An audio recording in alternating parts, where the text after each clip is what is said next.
Table बना रहा हूँ होमोजीनियस और जो आपके हेट्रोजीनियस मिक्सर हैं उनकी बात कर रहे हैं। तो देखो, तो जो आपका होमोजीनियस मिक्सर होता है उसमें क्या होता है, यूनिफॉर्म फॉर्मेलिटी होती है थ्रू आउट दी सॉल्यूशन। ये क्या होते हैं आपके, इनका जो कंपोजिशन है वो यूनिफॉर्म होता है और इनका नॉन यूनिफॉर्म कंपोजिशन होता है किसका, हेट्रोजीनियस मिक्सर का। दूसरी यदि मैं बात करूँ तो ये आपको सिंगल फेज में दिखाई देंगे, सिंगल फेज होता है इनका कंपोजिशन, ठीक है। और इनमें दो या दो से ज़्यादा आपकी क्या होगी, फेज होगी, ठीक है।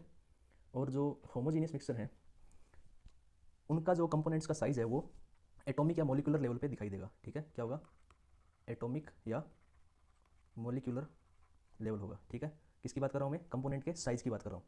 और हेट्रोजीनियस मिक्सर में आपको ये लार्ज पार्टिकल्स दिखाई देंगे, क्या देंगे, लार्ज पार्टिकल्स दिखाई देंगे। जैसे मैंने एग्जांपल की बात की थी अभी, मिट्टी और पानी का जो मिक्सर होता है वो आपका क्या होता है, हेट्रोजीनियस मिक्सर होता है। अगली बात आती है सेपरेशन की।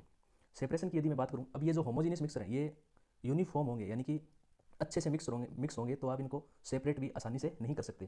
तो इनका जो सेपरेशन है वो क्या होगा, अभी डिफिकल्ट होगा। क्या होगा, इनका सेपरेशन डिफिकल्ट होगा। इनको आप हेट्रोजीनियस मिक्सर है, इनको आप आसानी से सेपरेट कर सकते हो, ठीक है।